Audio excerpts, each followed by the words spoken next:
Assalamualaikum warahmatullahi wabarakatuh. Perkenalkan, nama saya Rizka Nuralipiati. Saya salah satu mahasiswi di STK IPS IK Majalengka, Prodi Pendidikan Bahasa dan Sastra Indonesia. Video ini saya buat untuk memenuhi salah satu tugas mata kuliah pengantar BIPA. Selamat menonton. Hello, good morning everyone. How are you today? James, how are you today? Fine? Okay, good. Hari ini kita akan belajar tentang kata sifat dan kata benda. Ada yang tahu apa itu kata sifat dan apa itu kata benda? Tidak ada yang tahu? Oke, hari ini kita akan bahas satu persatu. Dimulai dari kata benda. Kata benda atau biasa disebut dengan noun, yaitu merupakan kelas kata yang ditujukan untuk menyajikan suatu hal, seperti makhluk hidup, kata benda, lalu ada kata tempat. Jadi, bukan berarti karena noun ini dikenal sebagai kata benda, berarti yang termasuk dalam noun ini hanya benda. Big no ya. Jadi, selain kata benda, yang termasuk dalam kategori ini yaitu ada makhluk hidup, bisa saja nama orang, atau bisa saja tempat. Contohnya, yaitu ada kata orang atau people, lalu ada kata singa atau lion, lalu ada kata sekolah, school, dan ada kata meja atau disebut dengan table. Apa, James? Yaitu ada kata orang, ada kata singa, ada kata sekolah, dan terakhir ada kata meja. Nah, itu semua adalah contoh dari noun atau kata benda. Ingat, noun bisa berupa benda, hewan, atau nama tempat. Ingat ya. Lalu yang kedua ada fungsi noun. Yang pertama yaitu sebagai pelaku yang melakukan kata kerja atau disebut juga dengan subject of verb, yaitu pelaku yang melakukan kata kerja. Contohnya apa, Bu? Contohnya yaitu Rudy sedang tidur. Rudy sedang tidur. Atau Rudy is sleeping. Jadi, Rudy sebagai noun yang berfungsi sebagai subjek. Karena Rudy yang melakukan verb atau kata kerja tidur ini. Yang kedua yaitu ada sebagai objek langsung dan tidak langsung. Atau biasa disebut juga dengan direct and indirect object. Nah, direct object bertujuan untuk biasanya menjawab pertanyaan what. Lalu indirect object biasanya bertujuan untuk menjawab pertanyaan seperti what. Contohnya apa, Bu? Contohnya adalah contoh direct. Yang pertama, ada Rudy plays guitar in his room. Yaitu Rudy bermain gitar di ruangan. Apa contohnya? Rudy bermain gitar di ruangan. Rudy plays guitar in his room. Rudy di sini sebagai subjek, lalu guitar itu sebagai direct objeknya. Lalu yang kedua itu ada contoh indirect objects, yaitu Dian bought a new bag for Siska. Dian membeli sebuah tas baru. Di sini Dian sebagai subjek. Lalu a new bag itu sebagai direct objeknya. Nah, for Siska itu sebagai indirect object. Jadi biasanya indirect object itu untuk menjawab pertanyaan seperti what gitu. Yang ketiga, fungsi dari noun yaitu sebagai bentuk kepunyaan. Contohnya apa, Bu? Contohnya itu ada yang pertama, my mother bags, atau tas ibu saya. Yang ketiga itu ada jenis-jenis kata benda, kinds of noun. Yang pertama itu ada kata benda jenis umum, yaitu atau common noun.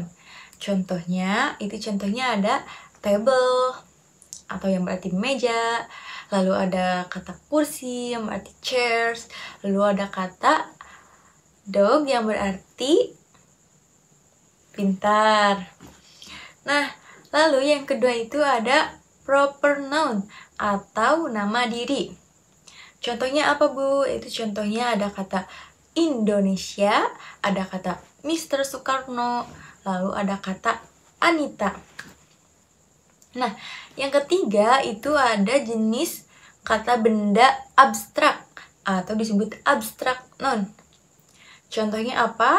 Yaitu contohnya ada kata cantik, yaitu beautiful. Nah, secara global, noun bisa juga dikelompokkan menjadi dua kelompok. Yang pertama itu ada benda tunggal, lalu yang kedua ada plural noun, yaitu benda jamak. Contoh dari benda tunggal yaitu ada kata kursi, ada kata meja, ada kata chill, lalu ada kata man. Lalu yang kedua yaitu dalam benda jamak ada kata tables yang berarti meja banyak gitu. Lalu ada kata chairs yaitu kursi yang banyak. Lalu ada kata children dan lain-lain. Nah, kalau dilihat dari karakteristiknya ada berapa jenis kata benda sih, Bu? Nah, kalau dilihat dari karakteristiknya itu ada dua jenis kata benda. Yang pertama yaitu jenis kata benda yang dapat dihitung. Contohnya seperti pensil, meja, lalu kursi, dan lain-lain gitu. Pokoknya sesuatu benda yang bisa dihitung dengan jari gitu. Yang kedua yaitu ada yang tidak dapat dihitung. Contohnya seperti apa? Contohnya seperti air atau water gitu. Contohnya seperti sugar yang berarti gula. Lalu ada juga nasi atau rice gitu yang tidak bisa dihitung. Lalu yang terakhir ada jenis kata benda berdasarkan wujudnya. Ada dua, yaitu yang pertama yang nyata gitu, yang bisa dilihat oleh mata kita, yaitu contohnya seperti meja, seperti kursi, seperti buku, seperti apa ya? Coba James sebutkan seperti apa yang ada di ruangan ini. Papan tulis, betul, seperti papan tulis. Lalu apalagi coba sebut? Tas, betul, seperti tas. Nah, yang kedua ada contoh, ada jenis abstrak atau tidak nyata, tidak dapat dilihat gitu ya. Contohnya apa sih? Contohnya itu ada seperti education, pendidikan. Lalu ada contohnya seperti agreement, perjanjian, dan lain-lain gitu. Atau perasaan juga itu tidak nyata ya, atau abstrak gitu. Gimana tentang kata sifat? Sampai sini paham nggak? Ada yang mau bertanya? Any question? Oke, belum ada ya. Lanjut kita ke kata sifat atau biasa disebut dengan adjective. Jadi, kata sifat itu jenis kata ini menjelaskan atau memberi keterangan kepada nomina dalam kalimat. Contohnya, Ayu memiliki tas mahal. Ayu sebagai subjek, lalu ada tas sebagai nomina, dan mahal itu sebagai kata sifat. Nah, lalu kata sifat juga menduduki fungsi predikat di dalam kalimat. Contohnya, celana adik kepanjangan. Celana adik itu sebagai subjek dalam kalimat itu, lalu kepanjangan itu sebagai predikatnya. Kata kepanjangan itu kata dasarnya adalah panjang, yaitu sebagai predikatnya. Nah, lalu ada ciri-ciri kata sifat. Apa saja sih ciri-ciri dari kata sifat? Yang pertama, yaitu dapat ditambahkan keterangan pembanding seperti kata lebih, kata kurang, lalu ada juga kata paling. Contohnya, lebih cantik, kurang tinggi, paling pintar. Lalu misalnya juga lebih manis gitu, kurang asin misalnya. Nah, kita bisa menambahkan keterangan pembanding di kata sifat. Lalu yang kedua yaitu dapat ditambahkan keterangan penguat. Contohnya apa sih keterangan penguat? Contohnya yaitu ada kata sangat, terlalu, kata peduli. Nah, contohnya sangat kecil. Lalu ada contoh amat besar gitu. Lalu ada juga contoh terlalu sombong. Dan ada juga contoh mahal sekali gitu.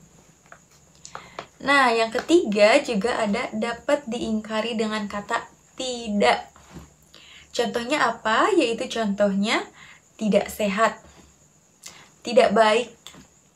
Lalu juga yang keempat ditambahkan imbuhan awalan ter. Untuk apa? Untuk menyatakan paling. Contohnya tercantik. Contohnya terpintar. Lalu contohnya ada juga terrajin. Nah, itu adalah ciri-ciri dari kata sifat. Yang pertama, ada dapat ditambahkan kata keterangan pembanding. Yang kedua, dapat ditambahkan keterangan penguat.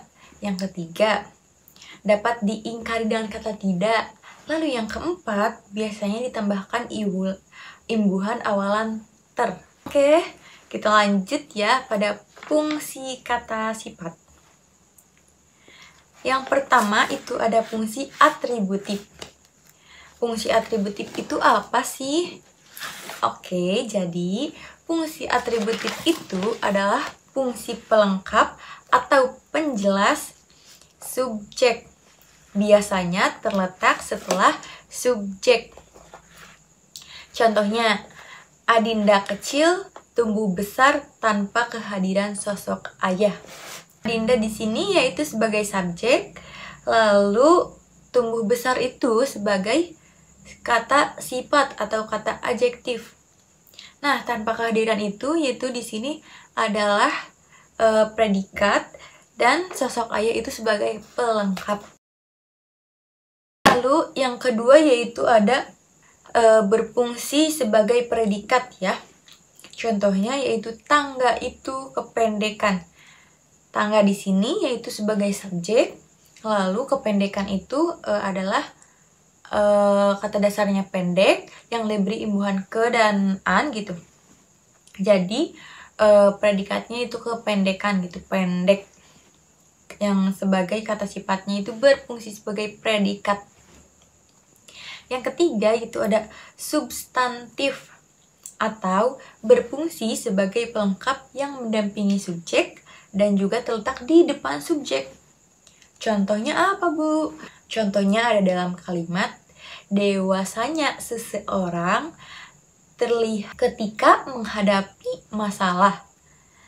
Dewasanya di sini yaitu sebagai sifat, lalu ada pemikiran seseorang yaitu sebagai subjek, dan juga terlihat itu sebagai predikat. Ada kata ketika menghadapi itu sebagai pelengkap. Nah, sampai di sini ada yang mau bertanya? Any question? Ada yang mau bertanya? Semoga paham ya sampai sini. Oke, Ibu kasih contoh deh. Kasih contoh yang lain ya. Contohnya, Irfan memperbaiki laptopku. Contohnya pada kalimat Irfan memperbaiki laptopku. Kira-kira kalimat ini termasuk pada fungsi adjektif yang mana? Ada yang tahu? Atau ada yang mau bantu jawab? Oke, betul. Jadi kalimat ini termasuk contoh kalimat predikatif. Betul. Good job ya tadi yang jawab. Nah, Irfan di sini sebagai subjek, lalu memperbaiki itu sebagai predikat, yaitu kata sifat yang berfungsi sebagai predikat ya, atau disebut predikatif gitu. Karena memperbaiki itu adalah kata dasar yang awalnya itu baik diberi imbuhan memper dan i gitu, imbuhan i. Jadi memperbaiki yang kata dasarnya itu baik. Lalu laptopku itu sebagai objek. Jadi Irfan memperbaiki laptopku.